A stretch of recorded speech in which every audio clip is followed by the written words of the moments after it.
Me Talk Pretty One Day by David Sedaris is an autobiography-styled novel that is written in 2 parts.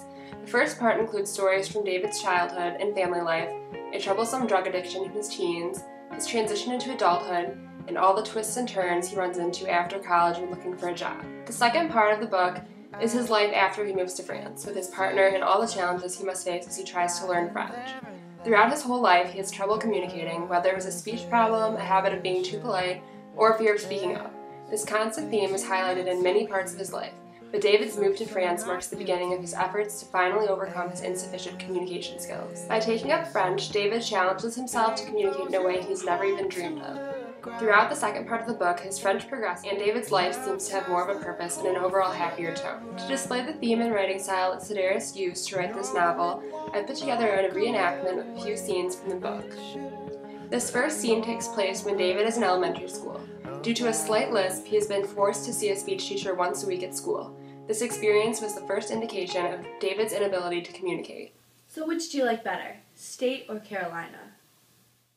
I had no interest in football or basketball, but had learned it was best to pretend otherwise. Definitely State.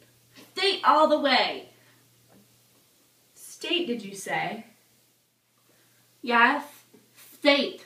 They're the greatest. I see. And what exactly are they, State and Carolina? Colleges? Universities? Yes, you're right. Your answers are correct, but you're saying them incorrectly. You're giving me a sound instead of a clear s sound.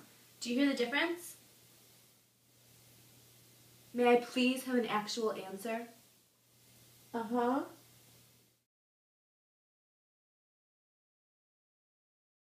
So what are your plans for the holidays?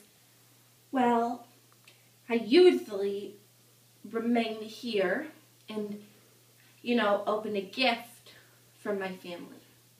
Only one? Maybe 8 or 10. Never 6 or 7. In this scene, Sedaris chose to use a humorous tone to convey his difficulty of communicating with the teacher. His diction also helped develop David's childhood self and helped the reader envision the encounter. This next scene shows how Sedaris uses an anecdote from his teenage years to show how he couldn't communicate to his father what he really felt. This anecdote adds to the overall theme of the human inability to communicate. My father likes to talk about money. Spending doesn't interest him in the least, especially as he grows older. He prefers to talk about money as a concept, using terms such as annuity and fiduciary, words definitely not known to the dictionary of mindless entertainment. It puts my ears to sleep, but still, when he talks, I pretend to listen, because it seems like the mature thing to do. When he talks to my brother, Paul cuts him off, saying, "If that stock talk, hoss, I ain't investing in crap." This usually doesn't end the financial lecture, but Paul wins bonus points for boldly voicing his opinion, just as my father would if someone were to corner him and talk about Buddhism or the return of the clog. This final scene takes place in the second part of the novel while David is in Paris. He comes across an American couple who think that David is French and that he can't understand what they're saying about him. David is too afraid to speak up and say that he knows what they're saying, so he stays quiet. This is another humorous anecdote that, through the use of satire, solidifies David's flawed communication skills. And after we eat lunch, we can go to the Eiffel Tower and Germany, England.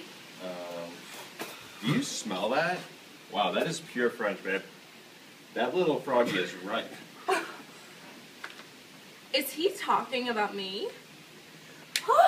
Golly, Pete, do they all smell this bad?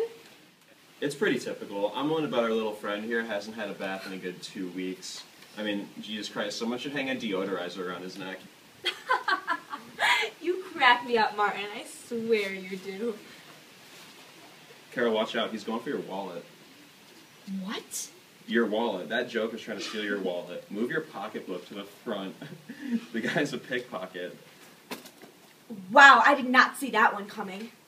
Well, you've never been to Paris before, but let that be a lesson to you. This city's full of stink pots like our little friend here. Let your guard down for 1 second and they'll take everything you've got.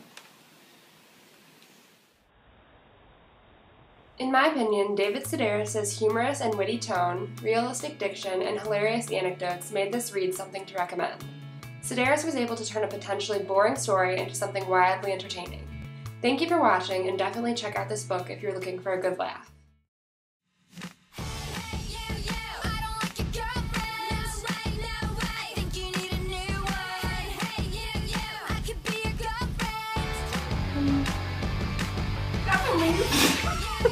That's mine.